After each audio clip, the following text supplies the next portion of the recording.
Hi everyone, कैसे हो आप लोग? अच्छे हो? पढ़ाई चल रही है? ओके, पढ़ाई करते रहिएगा, एग्जाम्स आ रहे हैं। पढ़ाई के साथ साथ थोड़ी थोड़ी मस्ती करते रहिएगा। तो क्लास स्टार्ट करते हैं। प्रीवियस क्लास में हम लोग क्या पढ़े थे? मॉडर्न इंडियन हिस्ट्री पढ़े थे। मॉडर्न इंडियन हिस्ट्री के अंदर क्या पढ़े थे हम लोग? The most important topic for all competitive exams. कोई भी कॉम्पिटिटिव एग्जाम्स है उसके लिए बहुत इंपॉर्टेंट टॉपिक हम लोग पढ़े थे। क्या पढ़े थे? द रिवॉल्ट ऑफ 1857, 1857 की क्रांति। जो 1857 की क्रांति हुई थी, क्यों हुई थी, उसके पीछे जो बैकग्राउंड था, क्या बैकग्राउंड था? 1757 से लेकर 1857 तक जो ब्रिटिश ने रूल किया था, अंग्रेजों ने जो भारत पे शासन किया था, उस शासन के दौरान क्या क्या पॉलिसी अंग्रेज लाए थे, कौन कौन सा कारण था जिसके कारण वह यह 1857 की क्रांति हुई थी? क्या क्या कारण था? इकोनॉमिक कारण, पॉलिटिकल कारण, एडमिनिस्ट्रेटिव कारण, आउटसाइड इन्फ्लुएंस था, और जो सिपाही के अंदर गुस्सा था, आक्रोश था। उन सभी कारणों से 1857 की क्रांति हुई थी। उन सभी चीजों को हम लोगों ने एक एक करके देख लिया था। और आज हम लोग क्या देखेंगे? दो storm centre and the leader of the revolt. कहां कहां रिवॉल्ट हुआ और उसकी उस जगह पर कौन कौन लीडर था और उनका योगदान क्या था, अच्छे से डिटेल में पढ़ेंगे। जो कि ये जो बहुत इंपॉर्टेंट है यूपीएससी मेंस और प्रीलिम्स के लिए और अदर कंप्यूटर एग्जाम्स के लिए, उसको एक एक करके देखेंगे। उसके बाद देखेंगे suppression of the revolt. Revolt को किस तरीके से ब्रिटिशर्स ने, मतलब अंग्रेजों ने खत्म कर दिया, एकदम खत्म कर दिया, और जितना भी जगह पे रिवॉल्ट था उसको ब्रिटिशर्स के हाथ में ले लिया। और उसके बाद causes of failure of the revolt, किन किन कारणों से जो रिवॉल्ट है वो फेल होता है, उनको एक एक करके अच्छे से डिटेल में देखेंगे, जो कि बहुत इंपॉर्टेंट है एग्जाम के लिए। ओके, चलो पढ़ते हैं। The storm centre of the revolt and the leaders of the revolt.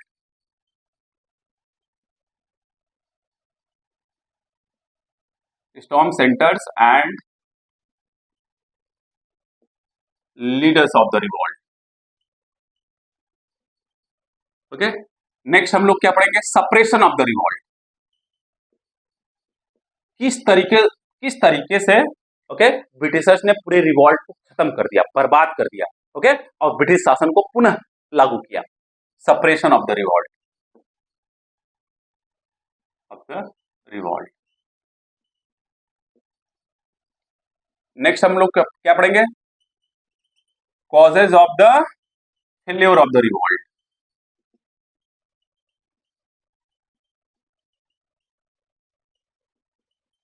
एक एक करके तीनों को पढ़ेंगे और समझेंगे, और किस तरीके से यह यूपीएससी के लिए इंपॉर्टेंट है उसको देखेंगे। ओके, तो सबसे पहले हम लोग पढ़ते हैं storm centres and the leaders of the revolt. सबसे मेन सेंटर क्या था रिवॉल्ट का? दिल्ली था। और सबसे पहले कहां से रिवॉल्ट उठा था? मेरठ से। कब उठा था? 10 मई 1857 को। उसके बाद वो जितने भी सिपाही थे, जितने भी पार्टिसिपेंट थे जो रिवॉल्ट में पार्टिसिपेट किए थे, वो कहां जाते हैं? दिल्ली जाते हैं। कौन जाता है? मेनली सिपाही जाते हैं। और वहां पे दिल्ली के सिपाही से मिलकर क्या करते हैं? जो बहादुर शाह जफर होते हैं, Bahadur Shah Zafar the Mughal emperor, the last Mughal emperor, Bahadur Shah Zafar को क्या करते हैं? इंडिया का एम्परर घोषित कर देते हैं। इंडिया का क्या करते हैं? एम्परर घोषित कर देते हैं। तो देखते हैं, तो सबसे पहले स्टार्ट करते हैं दिल्ली से, एट दिल्ली। ओके, कौन लीडर था वहां पर? बहादुर शाह जफर, जिसको सिपाही और अदर लोग मिलकर क्या करते हैं? ओके, इंडिया का एम्परर घोषित कर देते हैं। ओके, बहादुर शाह जफर, बहादुर शाह जफर। और ये लास्ट मुगल एम्परर होते हैं, ये लास्ट मुगल एम्परर होते हैं। और ये क्या थे? इनके पास नॉमिनल एंड सिंबॉलिक लीडर था, पावर था। नॉमिनल एंड सिंबॉलिक पावर था, मतलब एक नॉमिनल और सिंबॉलिक लीडर थे, नाम के केवल लीडर थे। द रियल पावर, जो एक्चुअल पावर था, इनके अंदर नहीं था। वो किसके अंदर था? ट्रूप्स ऑफ द सिपाही के अंदर था। और ट्रूप्स ऑफ सिपाही को कौन हेड कर रहा था वहां पर? जनरल बख्त खान थे। मतलब रियल पावर किसके अंदर था? जनरल बख्त खान के अंदर था। क्यों इनके अंदर रियल पावर नहीं था? वो सब एक एक करके देखते हैं। नॉमिनल एंड सिंबॉलिक लीडर थे,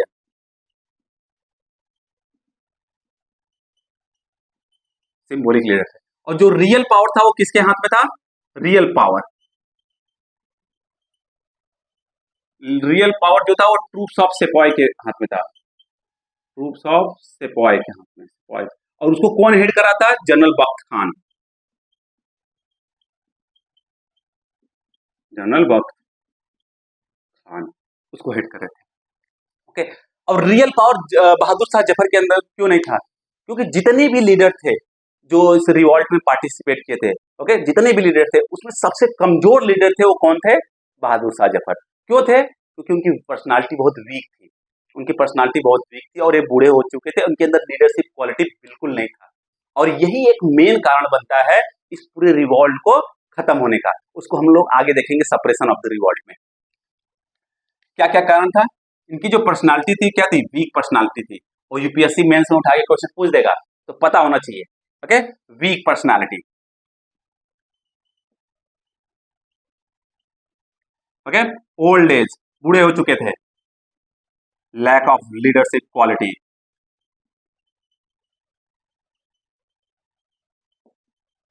क्वालिटी।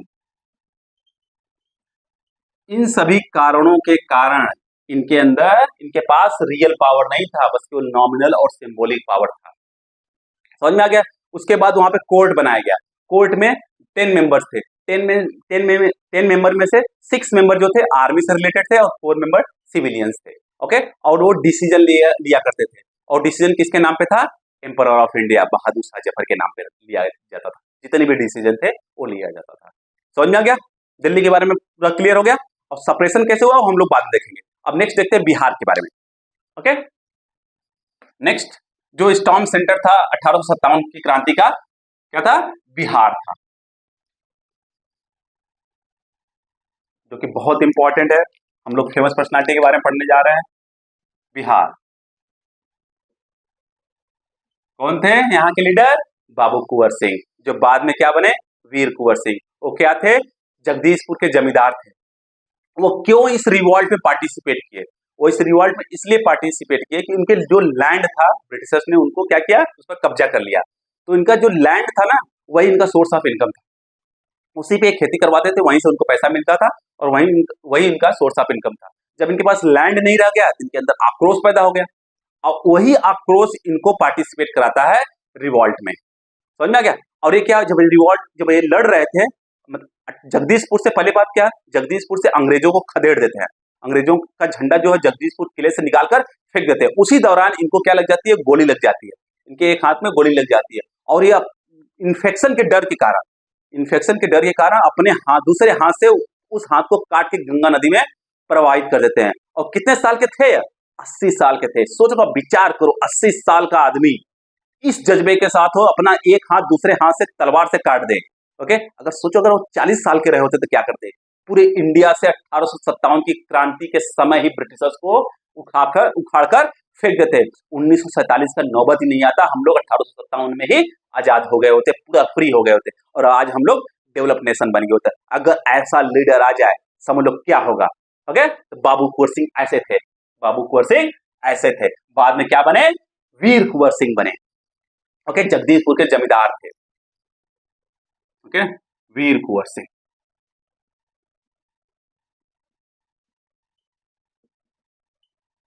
ओके, क्या थे? जगदीशपुर के जमींदार थे।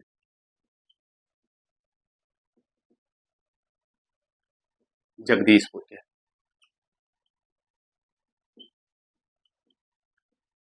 समझ में आ गया? पक्का?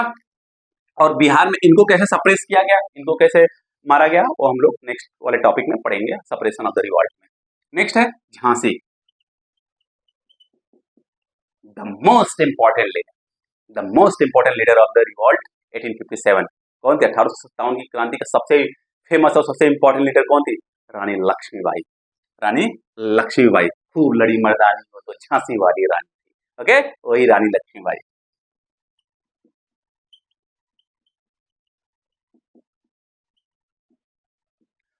ओके, इनके पति का नाम क्या था? राजा गंगाधर राव। ओके, इन्होंने क्या किया था? सन को अडॉप्ट किया था और उसी दौरान राजा गंगाधर राव का मृत्यु हो जाता है। ओके, उस समय कौन जनरल गवर्नर था? लॉर्ड डलहौजी थे। लॉर्ड डलहौजी ने एक पॉलिसी लाया था, डॉक्ट्रिन ऑफ लैप्स। अगर किसी राजा का कोई सन नहीं है तो किसी और को अडॉप्ट नहीं कर सकता, उसको राजगद्दी नहीं दे सकता। ओके, इस दौरान जो राज्य था वो किसके हाथ में चला जाता? ब्रिटिशर्स के हाथ में चला जाता। अगर किसी राज्य का उत्तराधिकारी नहीं है तो वह राज्य किसको चला जाता था? ब्रिटिशर्स को चला जाता था। इसी कारण रानी लक्ष्मीबाई बोलती हैं कि मैं अपनी झांसी नहीं दूंगी, कुछ भी हो जाए। ओके, और यही जज्बा, यही क्वालिटी उनको इस रिवॉल्ट का सबसे फेमस लीडर बनाता है, सबसे फेमस पर्सनालिटी बनाता है। और आज भी हम लोग याद करते हैं उनको, जब भी याद करते हैं तो खून खौलने लगता है। समझ में आया? ओके, रानी लक्ष्मीबाई। नेक्स्ट है कानपुर। कानपुर में कौन थे? नाना साहब। अब नाना साहब थे कौन? Adopted son of a last Peshwa Bajirao second. Bajirao second के अडॉप्टेड सन थे। और यह कहां से मूव किए थे? पुणे से मूव करके कानपुर आए थे। और रिवॉल्ट के समय अंग्रेजों को कानपुर से खदेड़ दिया, मार के बाहर निकाल दिया। 1857 में अंग्रेजों को मार के बाहर निकाल दिया और अपने आप को पेशवा घोषित किया। और बहादुर शाह जफर को एम्परर, भारत का सम्राट स्वीकार किया और अपने आप को बहादुर शाह जफर का गवर्नर घोषित किया। अपने आप से ये बहादुर शाह जफर का गवर्नर घोषित कर दिया। इतने बहादुर थे। और इनके क्लोज एसोसिएट थे, इनके क्लोज फ्रेंड थे, उनका नाम क्या था? तात्या तोपे। ओके, वो भी बहुत खतरनाक थे, बहुत वीरता के साथ ब्रिटिशर के साथ लड़े थे। समझ में आ गया? अब सी पूरे इंग्लिश जो अंग्रेज ट्रूप्स था, अंग्रेज सोल्जर्स थे, उनको कानपुर से मार के बाहर निकाल देते हैं, मार के बाहर निकाल देते हैं। और कैसे फिर अंग्रेज जो है कानपुर को कैप्चर करते हैं, उसको जब नेक्स्ट सप्रेशन ऑफ रिवॉल्ट पढ़ेंगे तो उसमें देखेंगे अच्छे से। ओके, और उनके जो क्लोज एसोसिएट थे कौन थे? तात्या तोपे। बाद में ही तात्या तोपे जो है रानी लक्ष्मीबाई का सहायता करते हैं। ओके, नेक्स्ट है लखनऊ में। लखनऊ में कौन लीडरशिप का कमांड स्वीकार किया? बेगम हजरत महल। ओके, बेगम हजरत महल। ओके, और इस समय उन्होंने सोचा, थोड़ा दिमाग लगाया कि ब्रिटिशर्स का जो पोजीशन है थोड़ा डाउन है, और इसी का फायदा उठाकर उन्होंने क्या किया? अपने बेटे बिरजिस कादिर को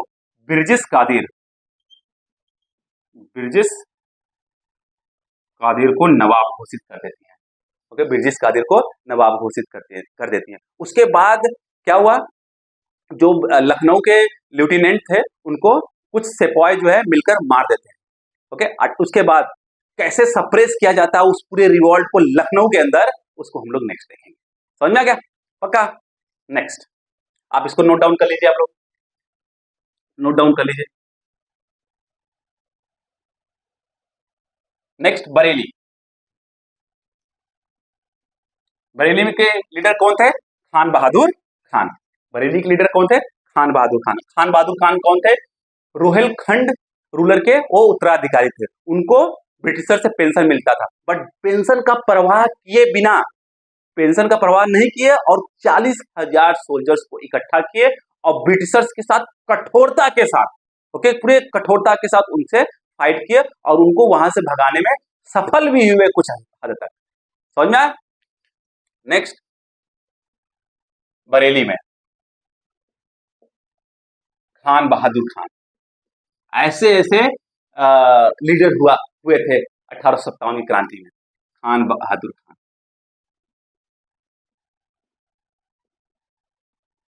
ये क्या थे?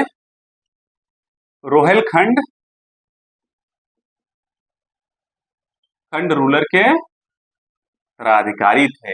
ओके, पेंशन की परवाह नहीं किए और 40,000 सोल्जर्स को किसी तरीके से इकट्ठा किए और ब्रिटिशर्स के साथ लड़ गए और उनको वहां से भगाने में कुछ हद तक कामयाब हो गए। फिर उसके बाद ब्रिटिशर्स ने बरेली पर भी कब्जा कर लिया, उसको अपने अंदर ले लिया। कैसे लिया देखेंगे बाद में। अब नेक्स्ट क्या है? फैजाबाद। फैजाबाद में कौन थे? मौलवी अहमदुल्ला।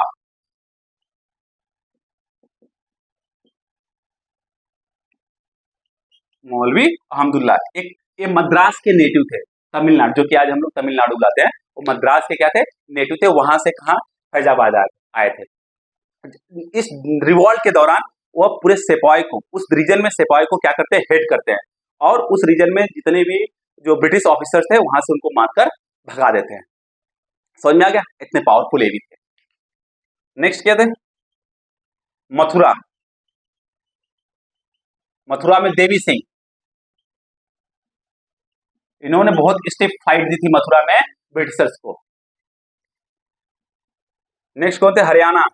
हरियाणा में तुलाराम। ओके, तो ये सब ने मतलब एक बहुत बड़े लीडर थे इस रीजन में, और इस 1857 की क्रांति के समय मेजर रोल प्ले किए थे ब्रिटिशर्स को उस रीजन में भगाने में। ओके, अब नेक्स्ट पढ़ते हैं suppression of the revolt. Britishers ने किस तरीके से रिवॉल्ट को सप्रेस किया उसको देखते हैं।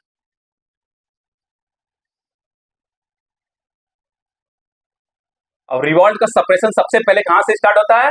दिल्ली से, जो कि इस पूरे रिवॉल्ट का क्या था? नर्व सेंटर था, फोकल पॉइंट था, मेन पॉइंट था। दिल्ली ही मेन पॉइंट था, और दिल्ली को ही 20 सितंबर 1857 में ब्रिटिशर्स ने कब्जा कर लिया। कुछ लंबे समय तक फाइट करने के बाद ब्रिटिशर्स ने उसको कब्जा कर लिया। उसके बाद क्या किया? बहादुर शाह जफर के बेटे, दोनों पुत्र को okay publicly shot at point blank range पे दोनों को मार दिया गया, और बहादुर शाह जफर को कैद करके जेल में डाल दिया गया। उन पे मुकदमा चला, उसके बाद उनको देश से बाहर निकाल दिया गया। कहां भेज दिया गया? रंगून। रंगून याद होगा आप लोगों को, गाना सुने होंगे, मेरे पिया गए रंगून, वहां से किया है टेलीफोन। बहादुर शाह जफर के पास तो टेलीफोन भी नहीं था, रंगून भेज दिया गया उनको। ओके, और 1862 में बहादुर शाह जफर का मृत्यु हो जाता है। तो जो बहादुर शाह जफर थे वो वीक पर्सनालिटी के थे। ओके, पूरे लीडरशिप जो था 1857 का पूरा लीडरशिप, उसमें सबसे वीक कड़ी थे। इसी कारण सबसे पहले जो ब्रिटिशर्स थे इसको कैप्चर करते हैं, दिल्ली को ही कैप्चर करते हैं, क्योंकि बहादुर शाह जफर के अंदर लीडरशिप क्वालिटी था ही नहीं। समझ आ गया? Suppression of the revolt, Delhi के बारे में समझ लिए।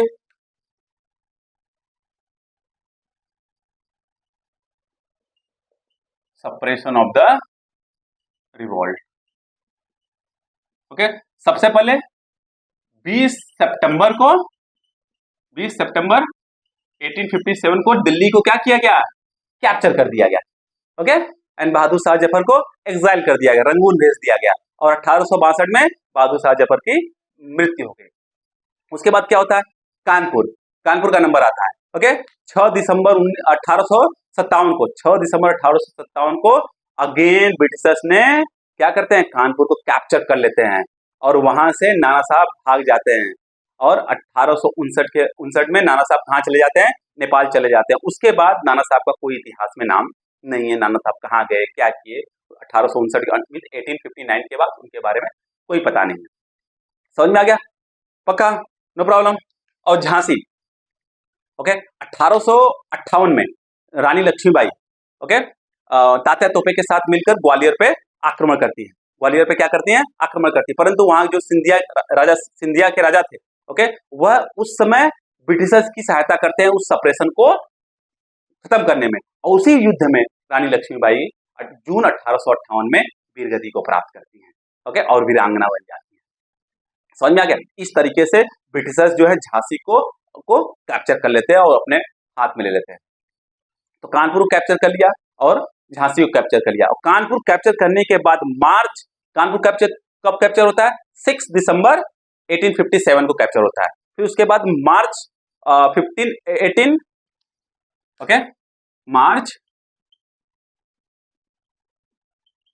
1858 को ब्रिटिशर्स लखनऊ को भी कैप्चर कर लेते हैं। बट कुछ जो सिपाही होते हैं वो छुप कर गोरिल्ला वार करते रहते हैं। फिर 1859 में बेगम हजरत महल को छोड़कर जाना पड़ता है, और कहाँ चली जाती हैं? वो नेपाल चली जाती हैं। समझ में आ गया? उसके बाद उनके बारे में कुछ पता नहीं है। Got it? No problem. फिर 1859 में जो खान बहादुर खान है, मौलवी अहमदुल्ला है, कुंवर सिंह है, ओके, इनको भी मार दिया जाता है। और तात्या तोपे, जब नाना साहब के जाने के बाद, नाना साहब के पराजय होने के बाद तात्या तोपे कहाँ चले जाते हैं? सेंट्रल इंडिया के जंगलों में चले जाते हैं, और वहां से गोरिल्ला वार करते रहते हैं। तात्या तोपे वहां से गोरिल्ला वार करते रहते हैं, परंतु उनके जो मित्र थे, जमींदार थे, उनके कारण, उनके धोखे के कारण जब वो सो रहे होते तो ब्रिटिशर्स उनको कैप्चर कर लेते हैं और उनको मार देते हैं। तो इस तरीके से बहादुर शाह जफर के जाने के बाद एक एक करके जितने भी रिवॉल्ट के लीडर थे, अलग अलग जगहों पे, उनको एक एक करके खत्म कर दिया जाता था। खत्म कर दिया गया। इसके कारण पूरे रिवॉल्ट को सप्रेस कर दिया गया, पूरे रिवॉल्ट को सप्रेस कर दिया गया। और इस रिवॉल्ट के दौरान ब्रिटिशर्स ने बहुत अधिक मात्रा में आर्म्स एंड एम्यूनिशन इंडिया में लाए और अधिक मात्रा में यूरोपियन को लाए। ओके, समझ में आ गया? पक्का? तो इस कारण से पूरे रिवॉल्ट को सप्रेस कर दिया गया, खत्म कर दिया गया इंडिया से। ओके, नेक्स्ट पढ़ते हैं कि क्या क्या कारण था इस रिवॉल्ट के खत्म होने का, फेल होने का। देखते हैं इस रिवॉल्ट के खत्म होने का, फेल होने का कारण क्या क्या था। ये रिवॉल्ट फेल हुआ पर पूर्ण तरीके से नहीं फेल हुआ। ओके, इसके बाद लोगों के अंदर मतलब जानकारी आने शुरू हो गई किस तरीके से ब्रिटिशर्स उनके ऊपर अत्याचार कर रहे हैं। ओके, उसके बाद लोग आवाज उठाना शुरू कर दिए। समझ में आ गया? The causes of the failure of the revolt। यही रिवॉल्ट को 1857 की जो रिवॉल्ट था उसको क्या बोलते हैं? The first war of independence. First war of independence. क्या क्या कारण था रिवॉल्ट के फेल होने का? तो पहला कारण था क्या था? All India participation. All India participation was absent. हमने बताया था रिवॉल्ट कहां से शुरू हुआ था? 10 मई 1857 में। कहां से? मेरठ से शुरू हुआ था। उसके बाद कहां आया? दिल्ली आया। दिल्ली के बाद कहां कहां गया? पंजाब में, फिर राजपूताना रीजन में, फिर बिहार में, फिर नर्मदा रीजन तक। केवल इतने रीजन में ये रिवॉल्ट सिमट कर रह गया। मतलब जो ऑल इंडिया पार्टिसिपेशन था नहीं था, मतलब साउथ इंडिया नहीं था, और अधिक से अधिक जो जो नॉर्थ ईस्ट रीजन था वो भी नहीं था। ओके, सेंट्रल इंडिया का बहुत सा भाग नहीं था, वेस्टर्न इंडिया का बहुत सा भाग नहीं था। केवल कौन सा भाग सबसे ज्यादा था? नॉर्दर्न इंडिया का जो भाग था। ओके, पंजाब रीजन हो, बिहार हो, उत्तर प्रदेश हो और मध्य प्रदेश हो और कुछ पार्ट ऑफ राजस्थान हो, वो सब थे इस रिवॉल्ट के अंदर। बट बहुत सारा लाइक केवल 20%, 25% पार्ट्स ऑफ पूरे इंडिया का जो 25% रीजन है वही इस रिवॉल्ट में क्या किया था? पार्टिसिपेट किया था। ओके, मीन्स 70 to 75% पोर्शन जो था, रीजन था, वो इस रिवॉल्ट में पार्टिसिपेट ही नहीं किया। तो इसीलिए all India participation was absent. और पूरे रिवॉल्ट में 10 to 15% पॉपुलेशन पार्टिसिपेट किया था। 10 to 15% पॉपुलेशन केवल पार्टिसिपेट किया था। मतलब कह सकते हो 85 to 90% पॉपुलेशन इस रिवॉल्ट में पार्टिसिपेट ही नहीं किया। अगर इस रिवॉल्ट में सब लोग पार्टिसिपेट कर दिए होते तो उसी समय 1857 में ही ब्रिटिशर्स को उखाड़कर फेंक दिए होते। ओके, समझ नहीं समझ आया? ध्यान दीजिएगा, उसी समय उठाकर या उखाड़कर ब्रिटिशर्स को भारत से फेंक दिए होते और हम लोग आजाद हो गए होते। आज हम लोग डेवलप्ड कंट्री बन गए होते। समझ में आ गया? नेक्स्ट क्या था? Okay, all classes did not join the revolt. जितने भी लोग थे सब लोग ज्वाइन नहीं किए थे। अब देखा जाए सभी जो राजा थे वो नहीं ज्वाइन किए। कुछ राजा जो थे वो ब्रिटिशर्स की हेल्प किए रिवॉल्ट को सप्रेस करने में, खत्म करने में। कौन से? सिंधिया के राजा, ग्वालियर के राजा, इंदौर के राजा और जम्मू कश्मीर के राजा। ये सब क्या किए? ब्रिटिशर्स की हेल्प किए, ब्रिटिशर्स की सहायता किए कि इस रिवॉल्ट को क्या किया जाए? सप्रेस कर दिया जाए, खत्म कर दिया जाए। जो बिग जमींदार थे, जो बड़े बड़े जमींदार थे, वो भी ब्रिटिशर्स की सहायता किए कि सब रिवॉल्ट को खत्म कर दिया जाए। जो मनी लेंडर्स थे, ट्रेडर्स थे और मर्चेंट्स थे, उनको लगा कि उनका जो इंटरेस्ट है, उनका जो लाभ है वो ब्रिटिश के अंदर ज्यादा है, इसलिए वो भी ब्रिटिशर्स की हेल्प किए इस रिवॉल्ट को सप्रेस करने में। समझ में आ गया? नहीं समझ में आ गया? ओके, और जो मॉडर्न एजुकेटेड लोग थे उनको लगा कि इंडिया मॉडर्न तभी हो सकता है जब वो ब्रिटिशर्स के अंदर हो, तो वो भी ब्रिटिशर्स की सहायता किए इस पूरे रिवॉल्ट को खत्म करने में। पर बाद में उनको एहसास हुआ, सब बहुत बाद में जब एहसास हुआ कि जब ब्रिटिशर्स यहाँ पे रहेंगे तो इंडिया जो ब्रिटिशर्स यहाँ पे आए, इंडिया को मॉडर्न करने नहीं आए, इंडिया को लूटने आए। यहाँ से लूट कर जो संपत्ति है वो अपने मदर कंट्री लेके जाएंगे, इंग्लैंड। समझ में आ गया? नहीं समझ में आ गया? इसलिए ऑल क्लासेस जो है इस रिवॉल्ट को ज्वाइन ही नहीं किया। अगर ऑल क्लासेस ज्वाइन कर लिया होता तो रिवॉल्ट 1857 की क्रांति में ही हमको आजादी मिल गई होती। 90 साल का इंतजार ही नहीं करना पड़ता हम लोगों को कि 1947 में हम लोगों को आजादी मिली। बात समझ में आएगी? नहीं समझ में आएगी? तो ध्यान दीजिएगा। तीसरा अनकोऑर्डिनेटेड एंड पुअरली ऑर्गेनाइज्ड।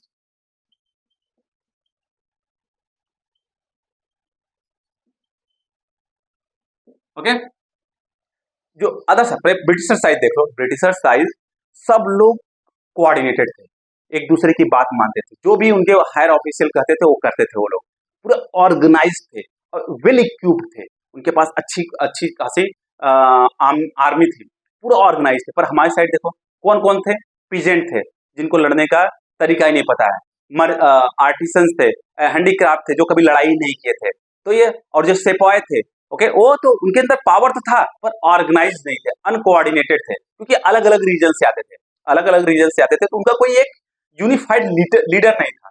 इसलिए क्या था, पूरा का ये भी एक कारण बना इस रिवॉल्ट को खत्म होने का, फेल होने का, इस रिवॉल्ट के फेल होने का ये भी एक कारण बना कि जो अनकोऑर्डिनेटेड थे, हमारे साइड में क्या थे, अनकोऑर्डिनेटेड थे, अनऑर्गेनाइज थे। पक्का समझ में आ गया? Next, poor arms and equipment.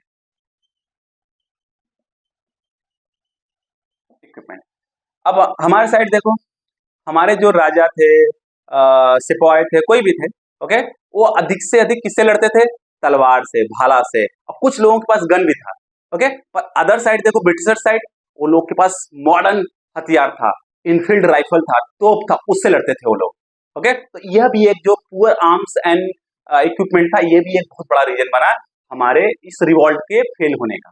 समझ में आ रहा है? क्योंकि अदर साइड देखो तो क्या था, इनफील्ड राइफल था, जब तक आप तलवार उठाते खट दे मार के निकल जाते। समझ में आ रहा नहीं समझ में आ रहा? तोप था उनके पास, हमारे पास क्या, कुछ नहीं था, हम लोग तीर धनुष तलवार और भाले से लड़ रहे, और कुछ ही लोग थे उनके पास क्या था, बंदूकें थी। समझ में आ गया? तो ये भी एक कारण बना इस रिवॉल्ट के फेल होने का। एंड द लास्ट वन और नो यूनिफाइड आइडियोलॉजी।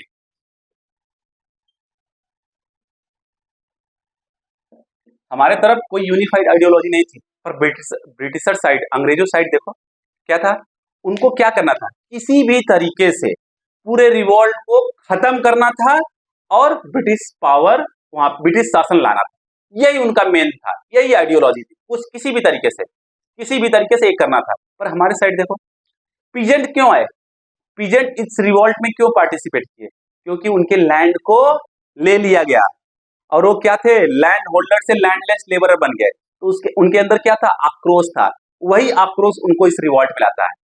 और दूसरे क्या थे, आर्टिसंस एंड हैंडीक्राफ्टमैन, उनका पूरा का पूरा सेक्टर ही खत्म कर दिया गया, उनके पास एम्प्लॉयमेंट ही नहीं बचा, क्योंकि जो राजा महाराजा उनको पेट्रोनेज देते थे, उनको पैसा देते थे, ओके, वही नहीं दे रहे थे।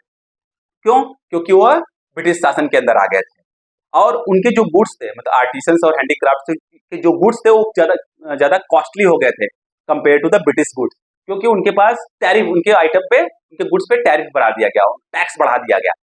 समझ में आ रहा है? उनके अंदर भी क्या आया, उनके पास एम्प्लॉयमेंट नहीं था, तो उनके अंदर गुस्सा आया, आक्रोश आया, वही आक्रोश इस रिवॉल्ट में उनको लेके आता है। समझ में आ रहा है? और कुछ राजा थे, उनको डर था कि उनके साम्राज्य को ब्रिटिश दूसरे राजाओं की तरह क्या कर लेगा, हथिया लेगा, उनके अंदर आक्रोश था अपने राज्य को बचाने के लिए, इसलिए रिवॉल्ट में आए। समझ में आ गया?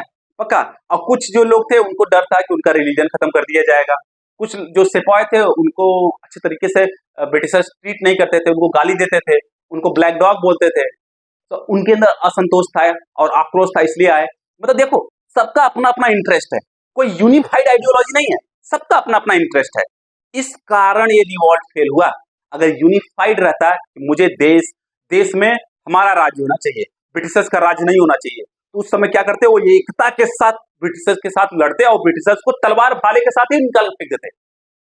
कोई जरूरत नहीं थी मॉडर्न हथियार की, तलवार भाले के साथ ही फेंक देते। परंतु हमारे हमारे हमारे पास यूनिफाइड आइडियोलॉजी थी नहीं, उनके पास यूनिफाइड आइडियोलॉजी थी।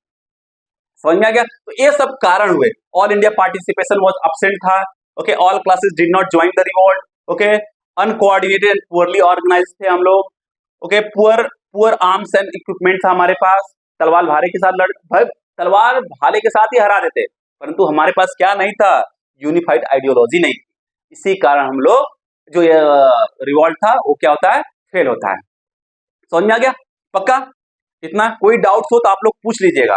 ओके, आज के लिए बस इतना ही। अगर कोई भी डाउट्स हो इससे रिलेटेड, ये बहुत इंपॉर्टेंट है, ये टॉपिक बहुत इंपॉर्टेंट है, इससे रिलेटेड कोई भी डाउट हो तो आप लोग पूछ लीजिएगा। और नेक्स्ट क्लास में हम लोग क्या पढ़ेंगे, इस रिवॉल्ट के बाद ब्रिटिशर्स ने इंडिया में क्या क्या चेंज लाया, ओके, क्या क्या लॉ लाए, रूल्स लाए, रेगुलेशंस लाए, उसके बारे में पढ़ेंगे। और उसका कॉन्सिक्वेंसेस क्या था, उन सभी के बारे में एक एक करके डिटेल में पढ़ेंगे, जो कि यूपीएससी के लिए और अदर कम्पिटिटिव एग्जाम के लिए बहुत इंपॉर्टेंट है। और उसके बाद 1857 की क्रांति से रिलेटेड जितने भी क्वेश्चन पूछे गए हैं प्रीवियस ईयर्स में, हम लोग उसको सॉल्व करेंगे, एक एक करके सॉल्व करेंगे और देखेंगे, जिससे कि हम लोगों का कॉन्फिडेंस बढ़ेगा। ओके, और एग्जाम में हम लोगों को सहायता मिलेगी। समझ में आ गया? ओके, और जाने से पहले अगर ये वीडियो, ये लेक्चर आपको पसंद आया हो तो प्लीज लाइक करिए, शेयर करिए, सब्सक्राइब करिए। अगर शेयर करेंगे तो क्या होगा, अधिक से अधिक लोगों के पास पहुंचेगा, तो फ्री में इसका लाभ उठा सकते हैं वो लोग। ओके, और जाने से पहले जो बेल आइकन है ना, उसको जरूर दबा दीजिएगा, जिससे कि आप लोगों को क्या मिले, समय समय पर नोटिफिकेशन मिलता रहे। Okay, bye bye, take care और पढ़ते रहिएगा।